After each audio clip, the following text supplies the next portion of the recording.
Olá, eu sou Estevão Delgado. Eu sou Marcel Filgueiras. Vai começar mais um Pode Frescar. Bora frescar.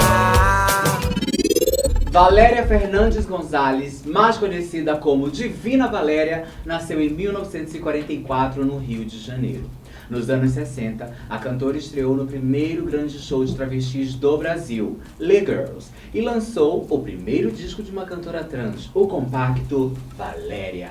Seu sucesso a enviou para o mundo em temporadas na França, Alemanha, Argentina, Uruguai e até no Japão.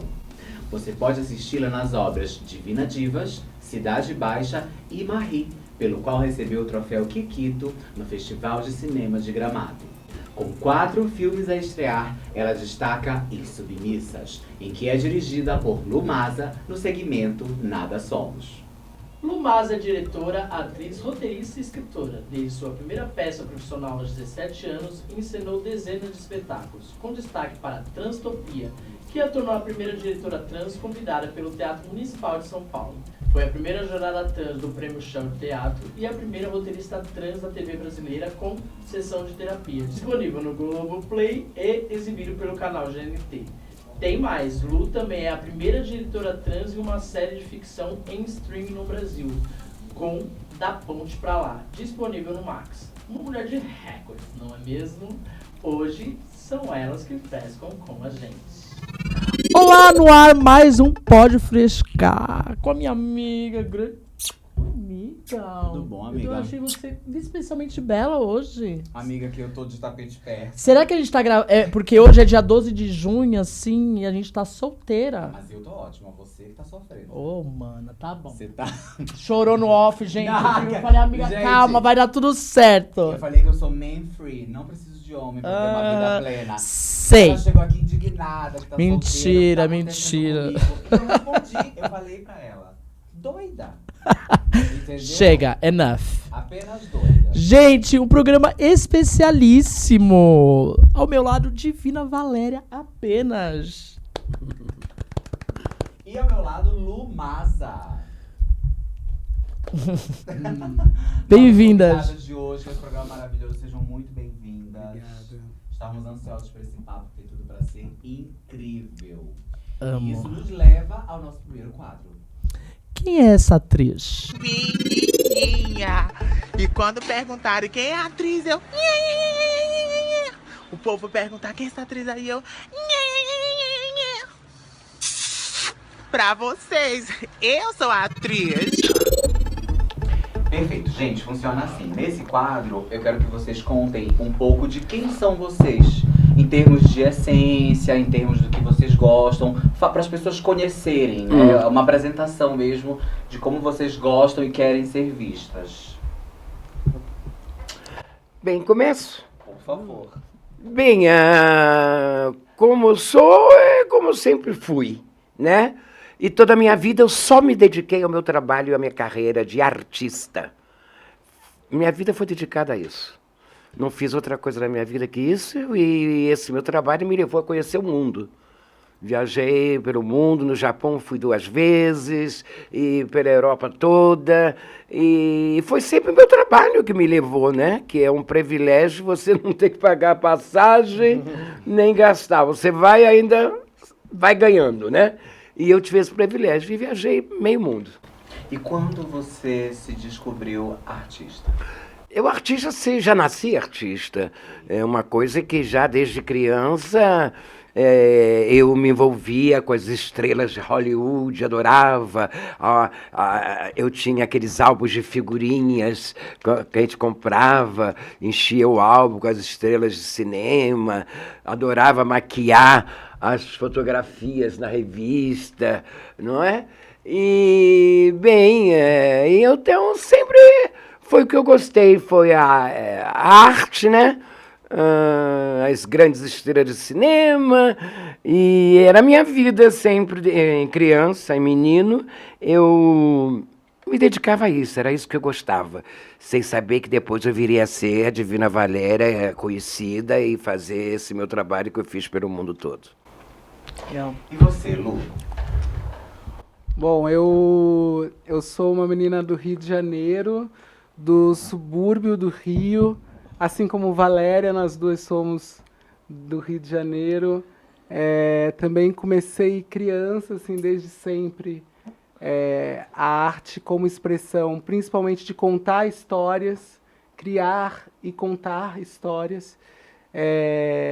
Esteve presente, assim, eu me lembro de, sei lá, 6 anos, fazendo apresentação de teatro para minha família.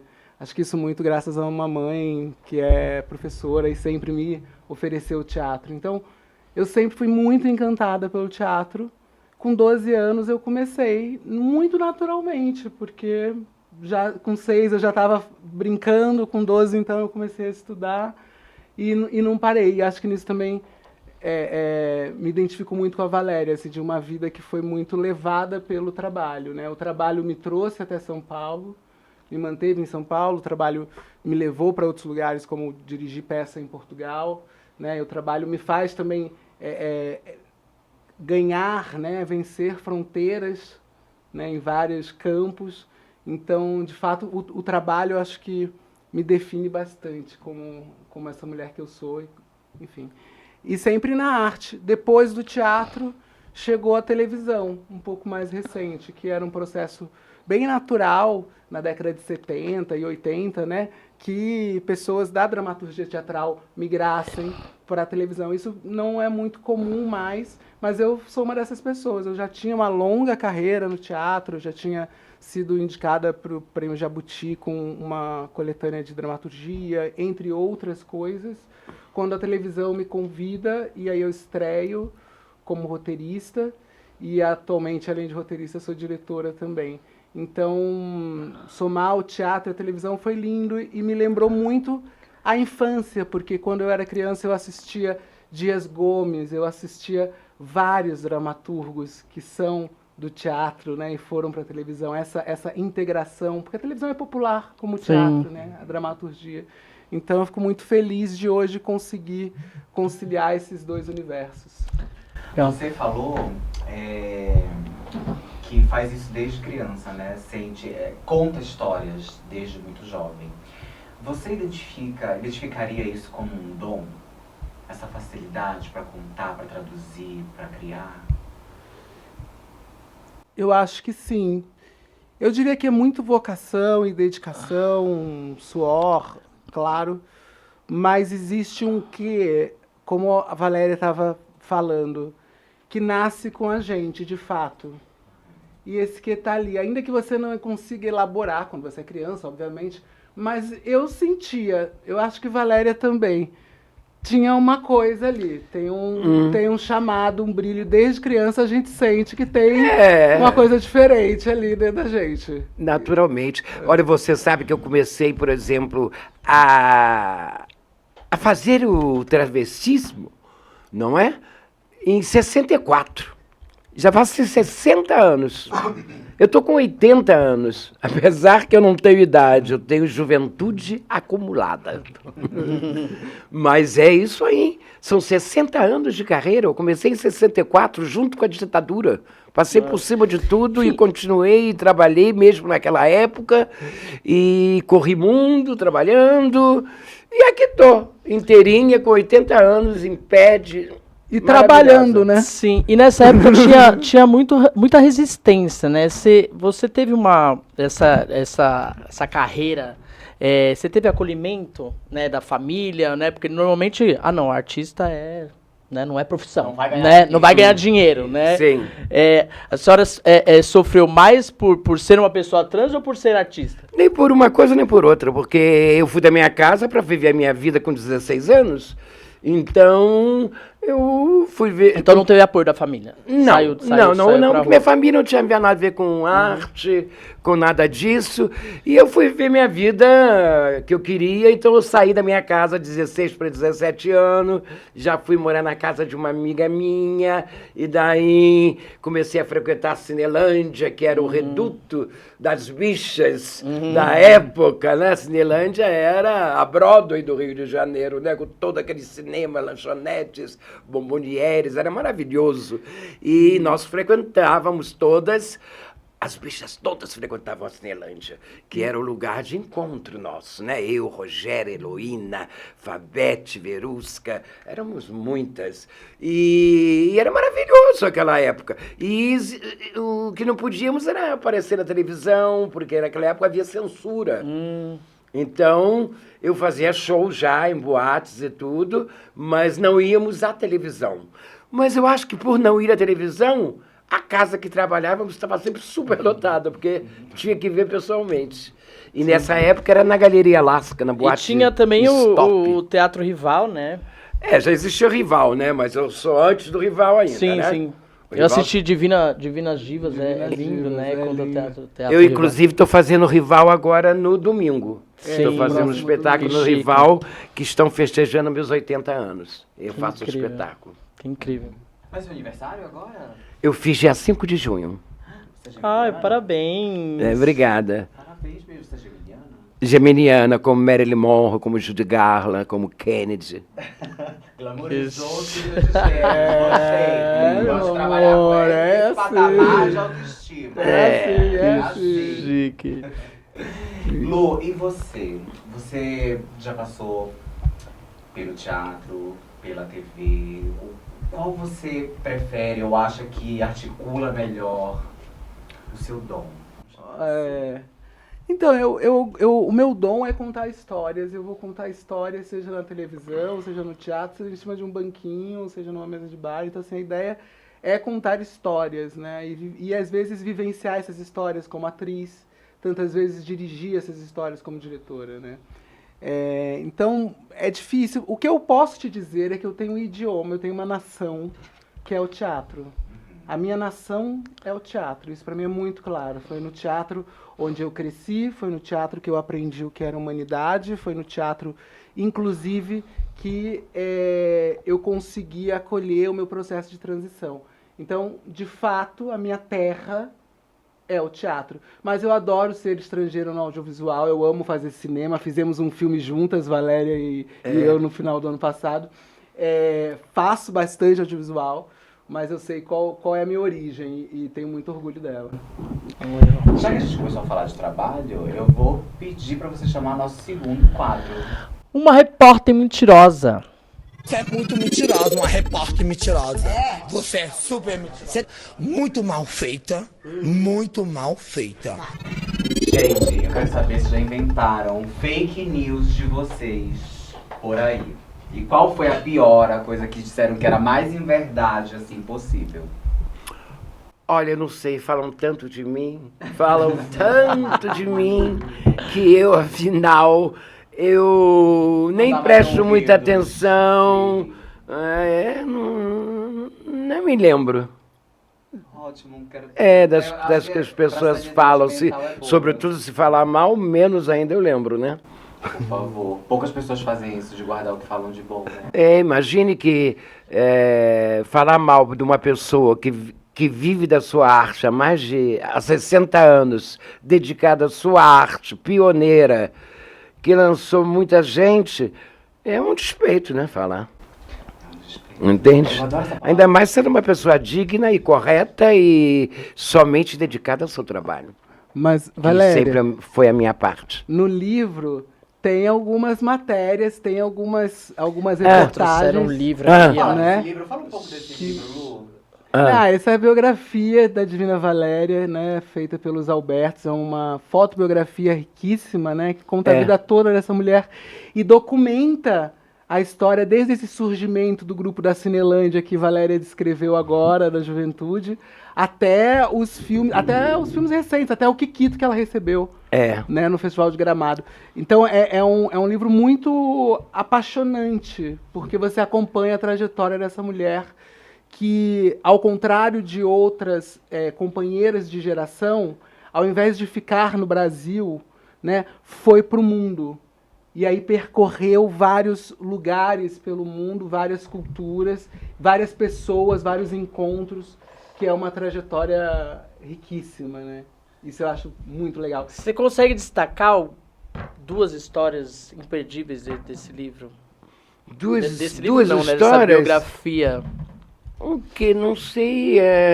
São tantas coisas. O meu encontro com Antônio Bandeira, em Buenos Aires, que ele foi me assistir, ficou encantada pela música que eu cantava, e por acaso a música que eu cantava, disse ele que era a música que ele mais gostava. Aí ele me fez cantar a mesma música 3 vezes, em Buenos Aires, que se chama Soy lo Proibido. Soy este beso de... Soy ese vicio de tu piel, que já não pode desprender. Soy lo proibido. Soy lo proibido, se chama. E Antônio ficou encantado assim, com a minha apresentação e tudo, e ficamos amigos. Depois nos encontramos de volta em Montevidéu. E, bem, então eu tenho muitas histórias, muitos encontros com o Jane Morro, com o Janseberg. E a história do Julio Iglesias, Valéria? Você falou do Antônio Bandeiras, você fazia muito sucesso com os latinos, né? Como é que é a história do Julio Iglesias? O Júlio Iglesias foi no Chez Regine, em Paris, né?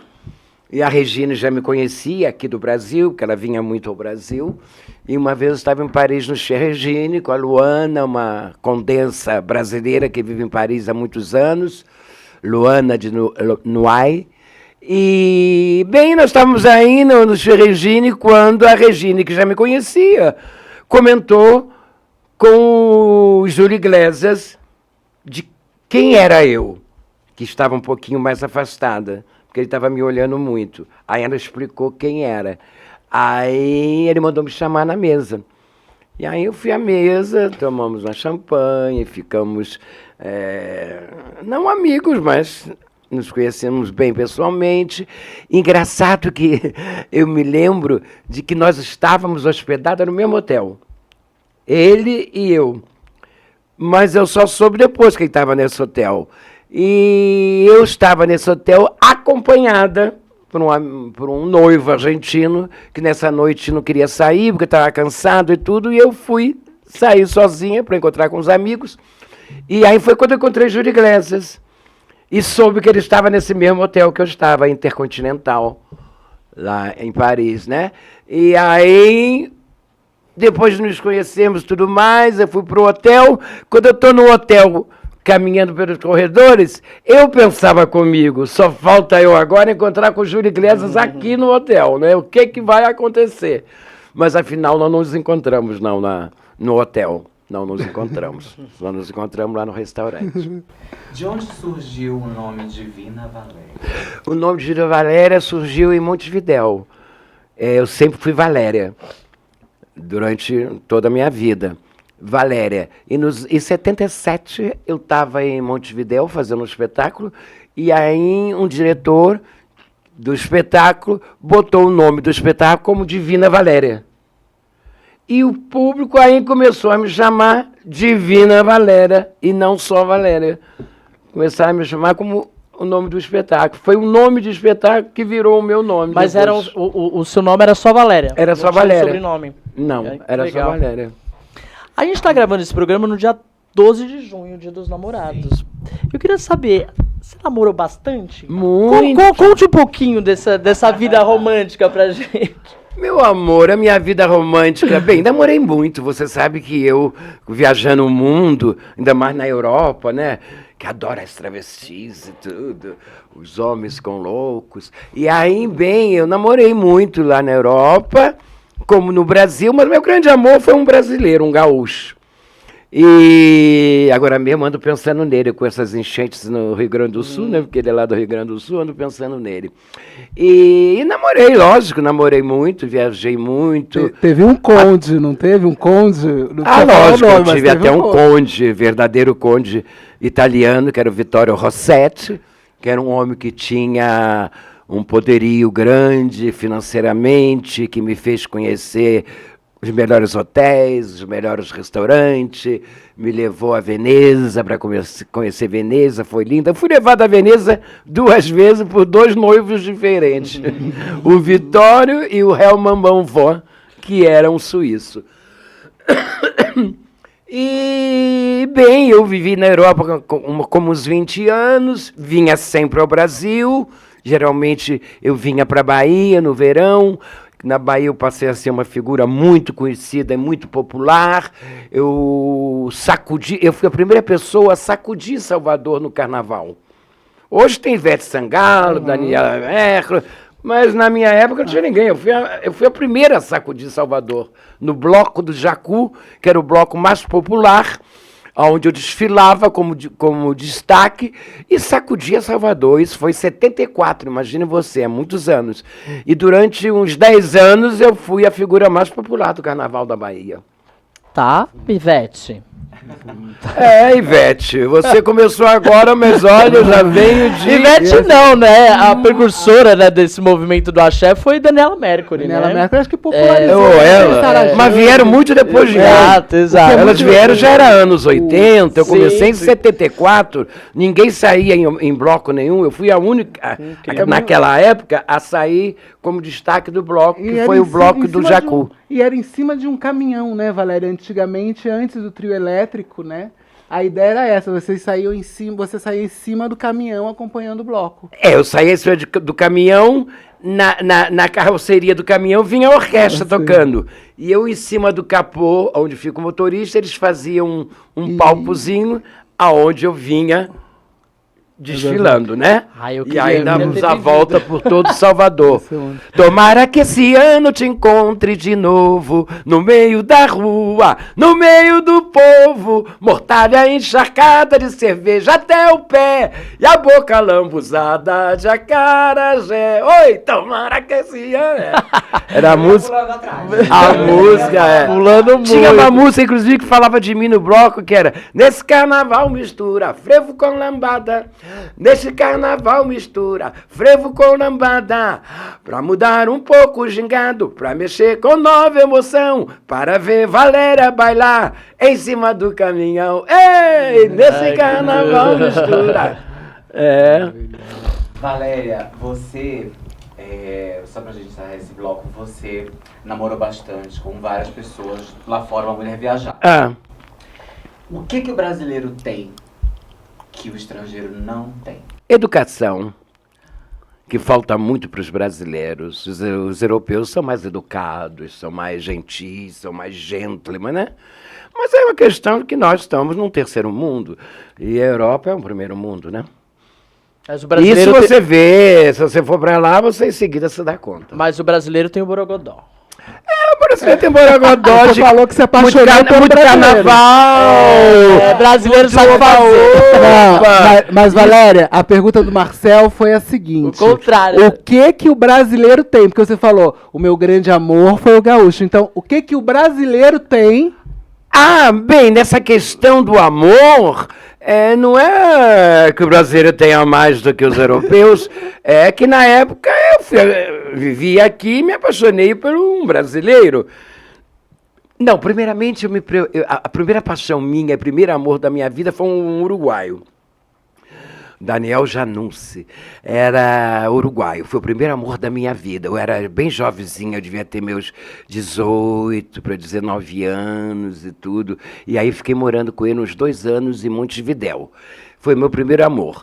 Agora aqui no Brasil, ainda tem o gaúcho, né? Que agora com essas enchentes, estou até preocupada que ele morra afogado, pelo amor de Deus. O gaúcho que mora lá em Pelotas, no Rio Grande do Sul.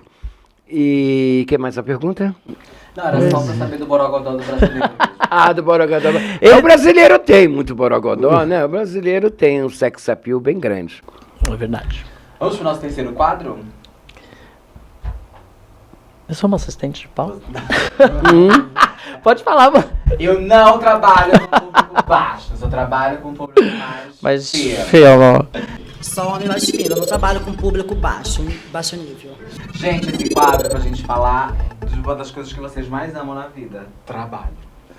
É pra gente falar sobre os projetos que mais marcaram vocês, o que tá andando hoje em dia, enfim, a gente quer saber que massa está essas mãos. Olha, eu trabalho a minha vida inteira. São 60 anos de carreira. Eu comecei a trabalhar com 19 anos, no palco, né? Com o show Legels, que era na Galeria Alaska, no Rio de Janeiro, e que foi um sucesso retumbante no Brasil inteiro. Tanto é que nós viajamos com esse espetáculo para São Paulo, para várias capitais. Em São Paulo também fizemos muito sucesso, na Boate Oasis, no Teatro Esplanada, com Leguels, que éramos 11 artistas, 11 travestis. Aí estava ainda a Rogéria, minha querida amiga, que se foi, e éramos 11. E esse espetáculo fez um sucesso enorme no Brasil inteiro. Viajamos pelo Brasil inteiro com esse espetáculo na época. Era anos 60, final de 60. Não, era anos 60, começamos em 64, todo ano 60 viajamos, porque 70, 72 eu já estava na Europa já. E ganhava dinheiro? Se ganhava dinheiro, ganhava. Considerável? Ganhava um dinheiro considerável. Éramos bem pagas. Legal. Tínhamos um bom cachê. Pela média que existia na época, nós tínhamos um bom cachê, nós éramos bem pagas. Mas também o espetáculo era um sucesso enorme. Tinha filas na porta para entrar na boate, né, na boate Stop, lá na Galeria Elástica. E, não, ganhamos dinheiro, sim. Mas eu sou muito perdulária. É também o primeiro disco, né? De uma cantora trans. Eu fui a primeira. E vendeu o disco? Como que foi? Lógico, vendeu o disco. Vendia o disco, vendia-se, sobretudo, no teatro. Que legal. Onde fazemos o espetáculo, havia a vendagem do disco. Que hoje em dia, né, são plays, né? Streaming, né? Sim, então, sim. Meu avô teve uma gravadora chamada Chororó durante 50 anos, que gravou Amado Batista, né? Todos esses... E se falava em venda de disco de vinil. A pessoa tinha que vender unidades, né? E muito interessante, né, isso... Bom, a Valéria estava contando do Les Girls. Primeiro que eu sou uma apaixonada pela Valéria, né, pela história dela, por essa riqueza de vida, de abundância, de prosperidade em trabalhar, em criar, e seguir aqui com a gente, né? E eu quero sempre aproveitar todas as oportunidades de estar ao lado dela, porque eu falo, meu Deus, que presente, né? Que honra estar com essa mulher. E é muito interessante, porque, primeiro que é um momento da história do Brasil que muita gente não conhece. A Leandra Leal fez o documentário de Minas Divas, né? Que mostra o reencontro de parte desse grupo da Les Girls para fazer o show no Teatro Rival. E para mim é muito emocionante porque em 2013 foi gravado o documentário. E eu estava na plateia. Ah, que legal. Antes de me assumir enquanto mulher, eu estava na plateia. Antes de nos conhecermos, né? Antes de nos conhecermos. E aí... Já tem mais de 10 anos? Ou... A gravação, porque demora... demora para sair. Uns anos para sair, né? Sim. E aí eu depois fui convidada para dirigir um filme pela mesma produtora que fez o Divinas Divas. Carol. A Carol Benjamin.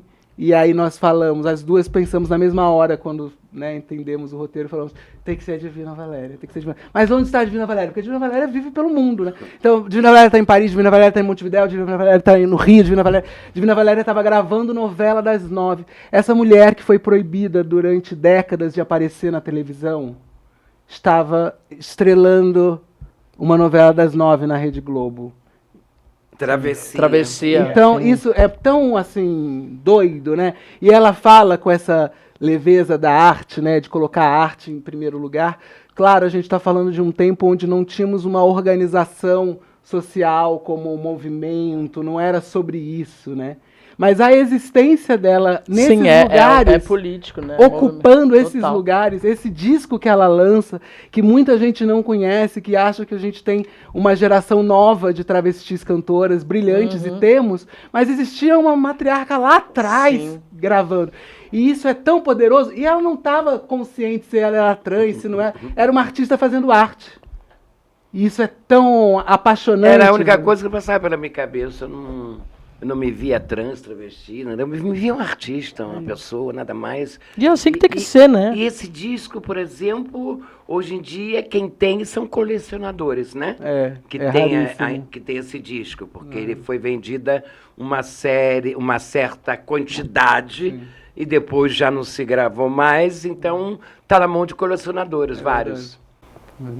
Aliás, falando em mãos de colecionadores, conta do seu quadro de Cavalcante. Que foi um momento lindo eu ter sido retratada pelo grande Di Cavalcante, né? Eu já conhecia o Di, eu creio que conheci o Di na Europa, antes de eu ir. Nós nos conhecemos na Europa, isso mesmo. Foi a Nega Uga que nos apresentou. Nós nos conhecíamos na Europa, ele ficou encantado comigo, e aí viajamos para Roma juntos, ele me convidou, de Paris para Roma. Aí depois, cada um foi para um lado. Quando eu voltei ao Brasil, eu estava hospedada no Hotel Glória, ele morava no Catete, ali atrás do Hotel Glória, e aí me ligou e falou assim: Valéria, eu quero pintar você. E aí me convidou e eu fui posar para ele. E aí ele fez um quadro a óleo meu muito lindo, que esse quadro tem uma história muito triste para mim, porque afinal não ficou na minha mão, porque ele tinha uma amante chamada Ivete Bahia, e ela foi, roubou vários quadros, levou vários quadros da casa dele, inclusive o meu. Então, o quadro não chegou a vir para a minha mão. Depois ela começou a comerciar esses quadros que ela pegou, e o meu eu sei que está na mão do Marcelo Carvalho. Marido da Luciana. Tá aqui o apelo para devolver o quadro para ela. Tá? Marcelo, pelo amor de Deus. Não, e o pior... Não me decepcione. Não, e o pior que não sabe nem que sou eu. Exato. Porque... Mas quando ele vê essa história aqui... Eu já vi anunciado, falando desse quadro dele, como que esse quadro era mais uma mulata do Di Cavalcante. Que é uma o Di Cavalcante pintava muito mulatas. Aí diz que é mais uma mulata do Di Cavalcante. Gente, está aqui a história viva, né? Por favor, vamos já ver isso. Assessoria, faça o que for preciso. Não, são histórias maravilhosas, né? Essas vivências. Valéria falou do Conde. Eu gosto muito que uma hora Valéria, o livro conta isso, né? Decide pelo trabalho. Ela opta pelo trabalho, por ser a estrela que ela é. Então ela volta pro Brasil, vai pro Hotel Glória e ela vai deixando o Conde.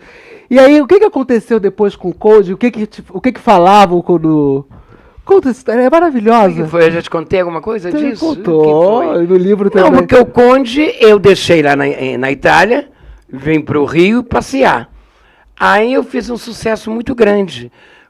A dupla Ronaldo Bosco e Miele me convidaram, eles eram os grandes dos espetáculos Poc Show, e aí me convidaram para fazer um show no Pujol, que era a casa mais importante lá de Ipanema, de espetáculo, e aí eu fui trabalhar com ele e foi um sucesso enorme, isso era 72, e aí um homem e uma mulher se chamava o show, e eu e Miele, e foi um sucesso, e Pedrinho Matar também no piano. E aí foi um sucesso enorme, e aí eu não voltei mais pro italiano lá. Ele me esperando, e eu dizendo, já volto, e eu aqui continuando trabalhando, convites atrás de convites, e eu não voltei mais. E aí perdi o italiano. E aí, o que aconteceu depois que você perdeu o italiano, Valéria? Depois que eu perdi, qual foi? Você falou que, né, ele se apaixonou por uma outra... Aí depois, eu não voltei mais, ele ficou de caso com uma outra travesti, que era chilena, que eu não cheguei a conhecer, a Rogéria que conheceu, e eu não conheci, e ele faleceu e deixou toda a fortuna dele para ela. E aí, o que a Rogéria falava e as outras quando via? Ela vinha, essa travesti, ela vinha ao Brasil. Então, algumas brasileiras conheciam ela, Heloína, por exemplo, Rogéria, e disse que quando ela chegava no Brasil, ficava na Copacabana Palace e tudo, né? Porque depois que o Conde deixou a fortuna para ela, ela tinha tudo. Aí disse que quando ela passava, a Rogéria gritava: lá vai a bicha que foca a fortuna da Valéria! Maravilhoso. Você fez uma peça profissional já aos 17 anos? 16 para 17. É mais jovem ainda. Como autora e diretora já. E como foi isso? Então, com 12 anos eu já atuava, já estudava interpretação, já fazia vários workshops. E sempre gostei muito de escrever. Então, conforme eu ia me adentrando na interpretação, eu acabava me encantando um pouco mais pela dramaturgia, e aí eu já começava a escrever até estrear profissionalmente essa primeira peça. E naquela época, no início dos anos 2000, no Rio, havia um movimento grande de novos autores, novas autoras, mas não tinha um movimento de novos e novas diretores e diretoras. E os antigos não queriam dirigir gente jovem. Então, alguns de nós acabávamos tendo que nos dirigir e dirigir os textos de alguns colegas. Nesse processo, eu me encantei pela direção. E aí eu fiquei praticamente, acho que 12 anos, só escrevendo e dirigindo. Só fui voltar a atuar depois da minha transição pública de gênero.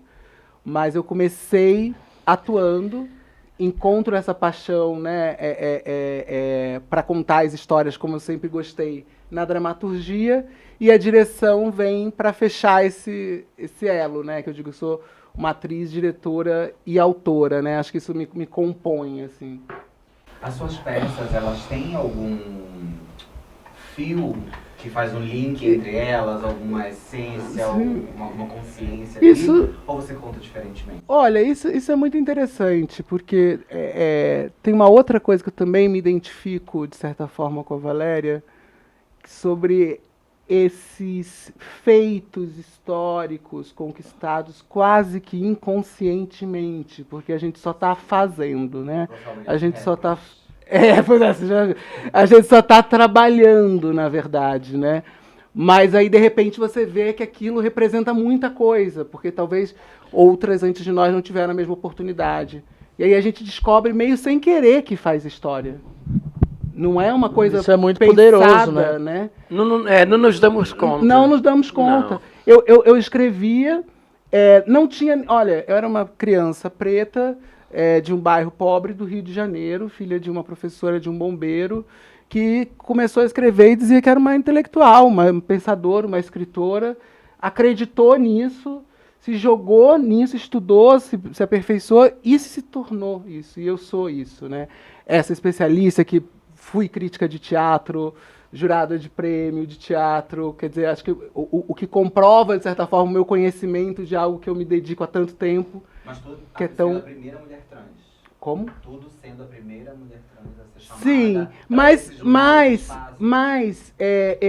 na verdade, como eu faço minha transição já mais tarde, ao início da minha carreira, eu não sou uma mulher trans, embora eu já me vestisse na intimidade. Eu não me colocava publicamente como uma mulher. Isso eu só fui fazer na minha transição dos 29 para os 30 anos, foi bem depois. Então, o ponto para mim é que eu sempre fui uma pessoa preta, e isso ninguém podia discutir. Então eu sempre fui foi uma pessoa trans também, não, né? Também, sim, mas eu digo, esse lugar, essa interseccionalidade entre o preconceito com a identidade de gênero e o preconceito racial já estava posta. Sim. Né? Então, de certa forma, um entrave já existia. Eu só fui revelar que tinha mais um, gente. Falar assim, olha, esse aí, tem mais uma coisinha aqui para vocês lidarem com isso. O meu primeiro livro, por exemplo, publicado em 2009, que foi indicado ao Jabuti, não tem em nenhum momento a palavra trans, travesti ou preto ou preta. Não porque existe uma ausência desses personagens ou coisa do tipo, mas porque a minha obra também sempre foi muito dedicada a questões amplas da humanidade, que perpassam pessoas trans, pessoas negras, e não era definido naquela obra, naquele momento, naquela época. E então eu escrevia muito sobre o tempo, sobre relações familiares, sobre as relações afetivas, como o tempo, o Alcides Nogueira, que é o faceador desse livro, falava muito sobre como eu fazia uma distinção entre lembrança e memória. E era a minha obra dramatúrgica original é muito focada nesse lugar, nessa relação com o tempo e com a memória. Depois, muito depois, quando se deram conta que a questão preta era relevante, falaram, olha, é uma pessoa preta, tá aqui. E aí depois, quando eu transicionei, olha, é uma pessoa trans que tá aqui. Né? Mas eu sempre fui um pouco cavalo de Troia, assim, um pouco hackeando o sistema e estando em lugares que eu sabia que não eram ideais, né? Que não eram convidativos para eu estar, né? Que eu tinha que lutar para me afirmar ali. E aí, tô aqui, 80 anos, com 60 de carreira. Plena. Eu acho que é muito interessante a gente pontuar que a arte, em diversos momentos, ela é um reflexo do seu tempo. Então, ela pode se apresentar de maneira diferente dependendo daquele momento. Mas uma coisa que eu acho que é inegável é que quando a gente fala de recorte racial, ele é ali uma base para muitos desafios, quando o artista é uma pessoa preta, né? Isso é uma coisa que, porque como você mesmo pontuou, né, não tem como negar. Exatamente. Não era independente, né, do que eu quisesse ou não expor, estava posta a minha identidade racial e a sociedade lidava com ela da forma que lidava. Né? E obviamente isso não era simples. Eu fiz essa carreira em parte, eu acho que por não pensar tanto nisso, assim como a Valéria faz isso quando ela afirma tudo que ela diz aqui, né, como artista. Porque ela não estava pensando, elaborando, ela estava só vivendo. Exato. Da mesma forma, porque eu acho que se eu elaborasse, eu ia surtar.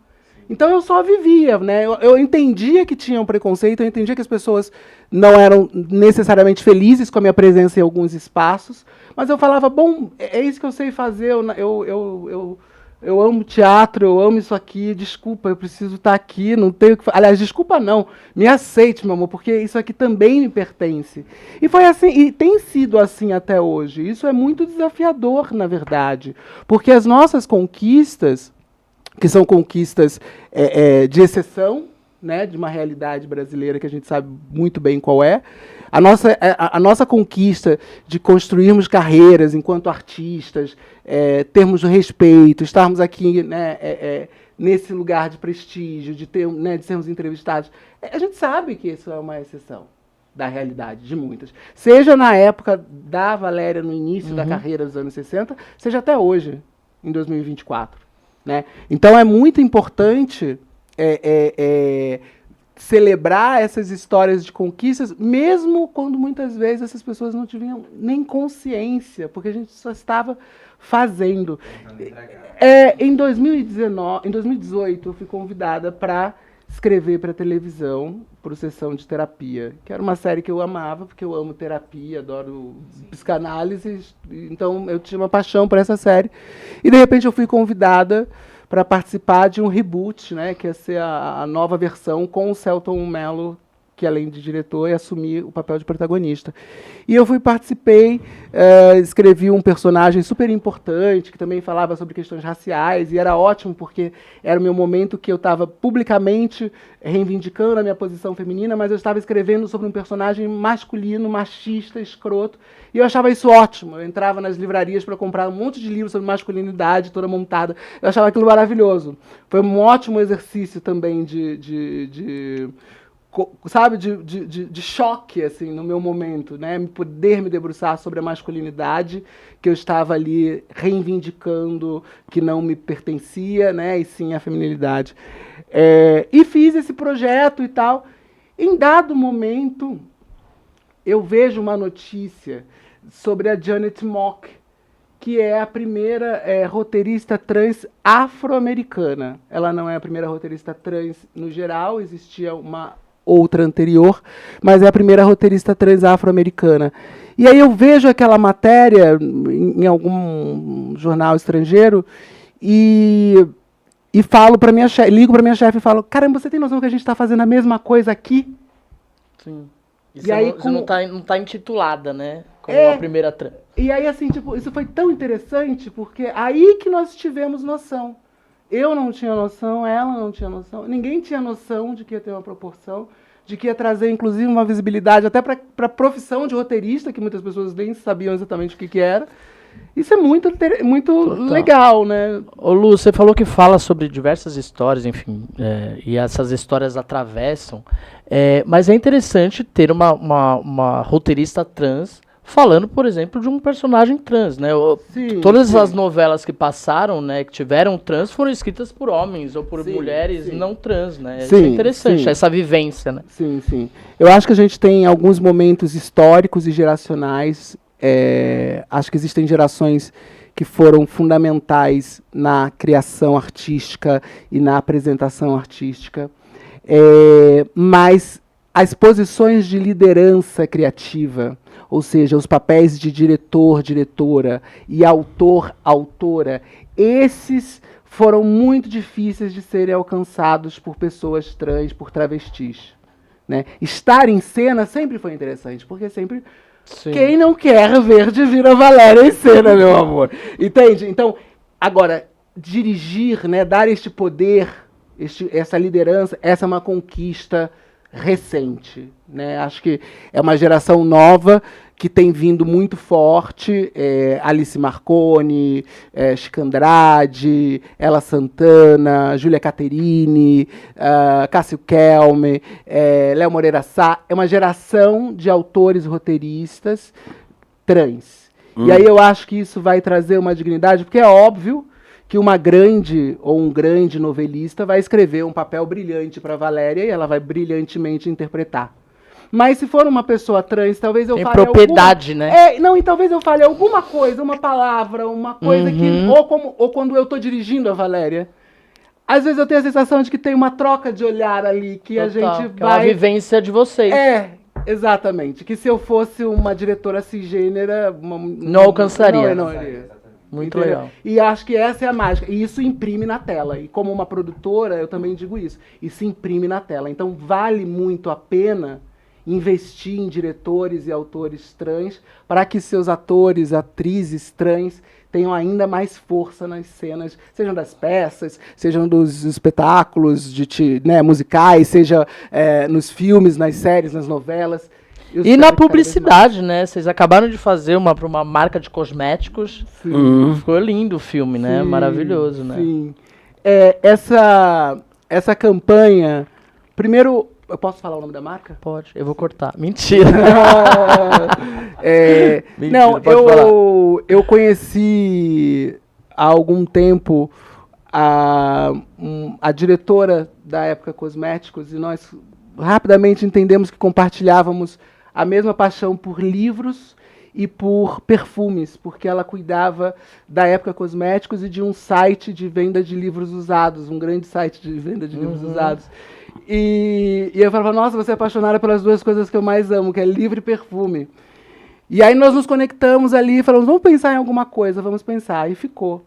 Esse ano, depois de termos filmado o filme que vai ser lançado no segundo semestre, que é o Insubmissas, Nada Somos, eu fiquei muito conectada à Valéria, muito ligada à Valéria e muito ligada a essa noção de quantas vezes nós precisamos afirmar que fizemos história. O colocar na primeira pessoa, né, o eu fiz, eu faço história, é muito difícil para você chegar nesse lugar. No entanto, para algumas pessoas, se nós não fizermos isso, essa história não será reconhecida. Se não há a prova da foto do quadro, a história vira uma fantasia. Então a gente precisa afirmar e comprovar que fizemos e fazemos história o tempo todo. E aí eu me vi na Valéria e falei assim, nossa, com 80 anos essa mulher precisa afirmar que ela faz história. E aí nas minhas dificuldades, nos bastidores da minha vida, eu encontrava força e falava assim, nossa, mas é isso, se ela está lutando e dizendo da história dela, contando a história dela, levando o livro dela, fazendo os shows dela, quem sou eu para ficar deprimida, né? Deixa eu contar aqui a minha história também. Eu estou fazendo, né? E quanto eu estou fazendo. E aí, quando eu criei essa ideia de homenagem aos 80 anos da Valéria, e falei para Cris Bistaco, né, a diretora da Época Cosméticos, falei, Cris, eu quero fazer uma homenagem à Valéria, chama Eu Faço História com Orgulho, é assim, assim, assado. Ela falou, lindo, maravilhoso, eu estou apaixonada. Mas, Lu, eu acho que você devia estar no filme também. Muito legal. Você devia aparecer porque você também fez história. E aí ela mudou a lógica do filme, virou essa metalinguagem desse encontro das duas, que é um presente para a Valéria, porque eu digo que a Valéria, se a gente vê as fotos, né, era para ter estrelado as campanhas da Revlon. Não deu. Mas o que eu pudesse fazer mais próximo disso, eu queria fazer. Assim como eu quero fazer muitas coisas com a Valéria. Então eu falei, é o meu jeito de ter essa campanha. E aí a época abraçou, entendeu essa simbologia dessas mulheres de diferentes épocas, né? E lançamos esse filme na internet, na rede. Eu acho que ele dialoga muito com 35, que é um outro filme que eu fui roteirista e uma diretora criativa de publicidade também, muito tocante, sobre uma relação de um casal trans. E acho que aqui a gente está falando de um outro tipo de afeto trans, que é o afeto transgeracional. Né? É essa gratidão, é esse amor, é esse reconhecimento e essa confiança que ela deposita em se entregar artisticamente também. Então, eu faço História com Orgulho, para mim é um filme, né, a publicidade é óbvio, é uma campanha, é óbvio que a gente tem um objetivo, mas eu sempre penso, seja no 35, seja no Passos para a Visibilidade, que foi uma campanha que eu fiz para o Mercado Livre, seja agora no Eu Faço História com Orgulho para a Época Cosméticos, que é, para mim, 1 minuto e meio de fazer arte. É 1 minuto e meio de contar uma história. De transformar, né? E de transformar. Para quem não viu ainda a campanha, está lá no site do Exatamente, na Exatamega, e também no perfil no Instagram fixado. Eu acho que entender a idade como sabedoria é um caminho que tem que ser refeito, né? Porque quando você vai para fora, as pessoas mais velhas, elas são entendidas como sábias. Eu vi isso quando estive na Europa, realmente. E aqui no Brasil isso existe, mas eu acho que tem que ser aperfeiçoado. Eu queria saber de você, Valéria, os trabalhos que mais te marcaram, assim, aqueles que você faz questão de contar, porque foi assim, um sonho sendo realizado na sua frente. Aí. Bem, tem o primeiro que foi Leguels, porque foi o primeiro espetáculo que eu fiz, né? Aparecendo assumida de mulher e tudo. Engraçado que quando estreou esse espetáculo, saiu na revista Manchete, na época era a revista mais lida, 2, 3 páginas coloridas, e eu, com as amigas minhas, todas de travesti maravilhosa, de penuária e tudo, e quando saiu aquela revista, eu não voltei mais ao trabalho onde eu trabalhava, que era uma companhia de engenharia, e eu era boy da companhia lá dentro do escritório. Aí saiu aquilo na revista, eu fiquei com vergonha, não voltei ao trabalho nem para dar baixo na carteira, nada. Isso que quando era 64, né? E aí, qual era a pergunta? Os trabalhos que mais te marcaram. E os trabalhos mais me marcaram. Ainda aí, bem, esse primeiro me marcou, Leguels, naturalmente, era um musical com texto de Meira Guimarães, música de João Roberto Kelly, com músicos ao vivo, tudo dentro da boate, que era a Boate Stop, na Galeria Alaska. Foi um trabalho que marcou, que foi o primeiro, foi maravilhoso. E depois eu fiz um espetáculo que eu amo muito, gostaria de remontá-lo agora, inclusive em São Paulo, que não foi feito em São Paulo, só na Bahia, que se chama Hematoma Blues. Hematoma Blues é um espetáculo de uma dramaturga de Salvador, Aninha Franco, uma dramaturga maravilhosa. O texto é um brilhante, uma maravilha, e acho que foi um dos trabalhos que eu mais gostei de fazer. Eu atuava como atriz e também a personagem canta, porque é uma cantora que vai embora de casa, que o pai não quer que ela seja artista, porque acha que artista não vale nada. E aí ela, escondida, começa a ir para os programas de calouros, de rádio, cantar e tudo. E depois ela passa a ser famosa e tudo. Hematoma Blues é um espetáculo maravilhoso que, se Deus quiser, eu quero remontar outra vez com a direção da Lumasa. Olha aí, ó, já estamos aí, né? Já tem o projeto aí. Minhas amigas vão Maravilhoso. Tem uma coisa também que eu acho muito bonita na história da Valéria, que quando ela volta para o Brasil, né, e ela faz o espetáculo Hematoma Blues, ela vai pro cinema. E aí ela começa com Cidade Baixa, né? É lindo o trabalho que ela faz com Alice Braga e companhia. Lázaro Ramos, Wagner Moura. E aí você começa a fazer um monte de filme. Repente, um atrás do outro. Comecei a fazer alguns e ganhei até o Kikito. Vai parar no Marie e ganhar o Kikito, que é o nosso principal prêmio de... E agora eu tô com 2 ou 3 filmes para sair aí. São 4, se não me engano. 4? 4 filmes para sair que ainda não saíram, que filme demora um pouco, né? E eu gosto muito também de fazer cinema. É um exercício de paciência, cinema. Mas a minha, como posso dizer, o lado que eu mais gosto é teatro. Adoro estar num palco de teatro. Interpretar, eu adoro interpretar, sobretudo uma outra pessoa que não seja eu. Entende? Amo. Porque o teatro é o público ali ao vivo? Porque nós temos o público ali ao vivo, né? E é uma coisa de que você em cena, você não pode errar, né? Você tem que estar muito consciente do que está fazendo, porque não pode haver um erro, não pode haver nada. O teatro, eu acho que é a arte que mais eu gosto de fazer. Geralmente os artistas, os atores, né, gostam muito do teatro, né? O teatro é mágico. Inclusive tá agora em cartaz o Priscila, Rainha do Deserto, né? E aí vendo a senhora contar, mostra que a gente tem tantas histórias tão incríveis quantos, né? Para serem montadas, né? Sim. Vamos montar aí musicais nacionais, por favor. Por favor, né? Nós temos grandes histórias. Tivemos o Brenda Lee, que foi um marco. Sim, beijo Valentino, que teve aqui também, ganhou o prêmio Shell, maravilhoso. Que eu fui jurada, não à toa. Acho que foi um fenômeno, foi um sucesso, mas ainda é uma exceção, né? Eu acho que temos histórias maravilhosas para ser contadas. E com a tecnologia toda de hoje. Não, né? E é muito legal perceber uma coisa única da diversidade brasileira, da sociedade brasileira, que é tão caótica, né? Que a gente reclama tanto, a gente vê tanto o lado negativo, mas vamos ver o lado bom também, porque é tão absurdo, é tão contraditório, que é o mesmo país que é preconceituoso, mas que aplaudiu a Valéria desde os anos 60. Sim. Então, assim, isso é incrível. E a gente tem essas diferentes realidades. E a gente pode contar essas histórias. Agora, eu acho que a arte, quando realmente existe a arte, passa por cima do preconceito. Passa por cima do preconceito. Sim, porque toca, né?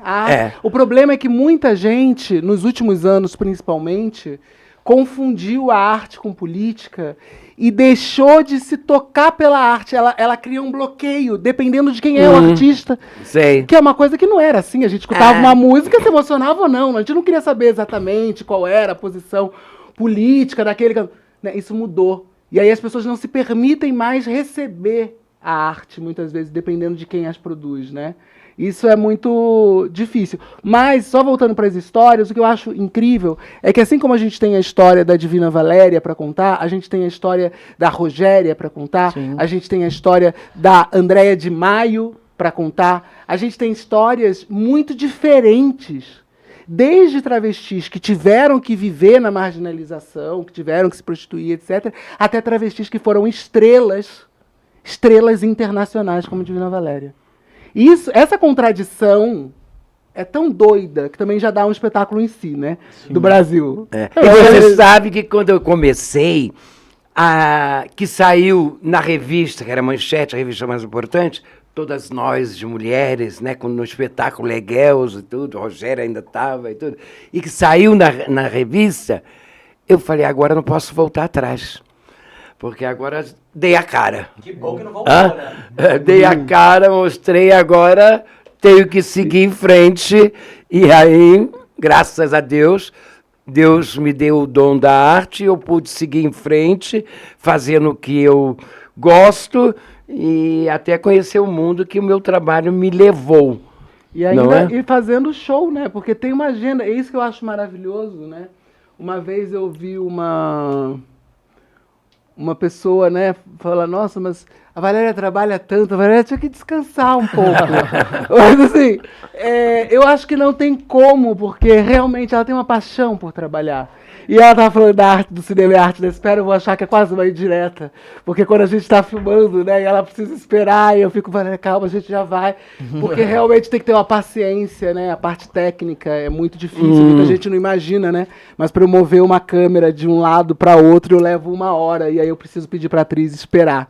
Né? Então, esse momento de espera que ela falou, é pra mim, é pra mim. Mas, assim, é maravilhoso que ela continuou filmando. Então, nós temos esse filme chamado Insubmissas, que é uma antologia com 4 curtas. O nosso chama Nada Somos, que ela protagoniza e que deve estrear agora no 2º semestre, nos festivais de cinema. Direção geral da Carol Benjamin, mesmo a produtora do Divinas Divas, o documentário que mencionamos antes. Ela fez a continuação de Alice Júnior, que é um filme para um público trans jovem. Isso é lindo. E ela está lá representando a transestralidade. Tem outro filme do Léo Tabosa para estrear, com Tuca Andrada. Que é o Cavalo Marinho. Então, assim, isso ela não parou. Aí ela tem um show que ela falou assim, não sei o que eu vou fazer mesmo agora. É um show. Tem um show. E aí ela tem essa agenda, né, que é linda. Esse final de semana da gravação ela vai ser homenageada no Teatro Rival, que é muito marcante, como um teatro que recebeu esses shows lendários de travestis que o Brasil aplaudiu durante décadas, antes de nos renegar. E ela, 28 de junho, vai se apresentar no Teatro Municipal do Rio de Janeiro. No Dia do Orgulho, né? No Dia do Orgulho. Depois, no dia 29 de junho, no Instituto Cervantes, também no Rio de Janeiro. E no dia 2 de julho, a Divina Valéria é a minha convidada especial e a minha atração principal na cerimônia do Prêmio APCA, a Associação Paulista dos Críticos de Arte, que esse ano eu sou a diretora da cerimônia, e a Valéria vai fazer o grande número musical da noite. Gente, é uma agenda título da banda Calypso, né? Sou eu e Greta Garbo. Aí fala banda Calypso, que a banda Calypso fazia o quê? 30 shows por mês, né? Tipo assim... Não, isso é admirável, essa paixão, essa disponibilidade para trabalhar. Eu acho que isso também é o que faz essa força. Essa força e tudo isso que vem acontecendo, é porque é muita dedicação. Entende? Eu não vivi para outra coisa. Eu só vivi para minha arte, para o meu trabalho, eu não vivi para outra coisa nenhuma. Então, eu acho que tudo isso é reflexo e recompensa da dedicação ao trabalho. Afinal de contas, você largou o Conde pelo trabalho. Poxa, você tá milionária. A gente tem que fazer muita propaganda para compensar, gente. Por favor, contratem a gente. Ô, Lu, eu quero, só voltando um pouquinho no que você disse há pouco, eu quero saber... Só voltando um pouquinho no que você disse há pouco, eu quero saber se você acredita que dá para nós separarmos a arte de política, bem como devemos separar a obra do artista. Olha, eu acho que o mais importante é a gente não separar o tempo. O tempo histórico é o mais importante porque é ele que traz o contexto para você entender e ler o que os artistas estão pensando e estão propondo com as suas obras. Se você não tem contexto histórico, você esvazia tudo. Tudo vai parecer horrível, porque a evolução humana espera-se que socialmente avancemos, que nós, né, alcancemos novas terminologias. Então, naturalmente, se espera que a gente vá evoluindo, né? Desculpa, eu me perdi completamente agora, gente. Eu tô um pouco cansada. Marcel, me ajuda, pera, não, Marcel, me ajuda. Não, eu perguntei sobre separar a arte de política. Ah, sim, é porque é uma pergunta tão difícil que eu acho que eu bloqueei. Já né? tá terminando. É quase um ato falho não querer falar isso. Mas, sim, eu acho que tem, então, a ideia do contexto histórico, de você conseguir ler o tempo para justificar aquela criação, cada obra, cada artista, cada discurso artístico presente na obra. Sem isso, não dá para você analisar nada, né? Você fica muito raso. E eu acho que a gente, ao buscar, né, o discurso social e a luta pelo presente, a gente abriu um pouco mão de entender história. E de contextualizar passado e época e contexto. Então, eu acho que isso é mais importante. E aí eu acho que toda arte é política, né? A existência é política, é inegável. Agora, a arte não precisa ter discurso político. E, principalmente, a arte necessariamente não tem lado político.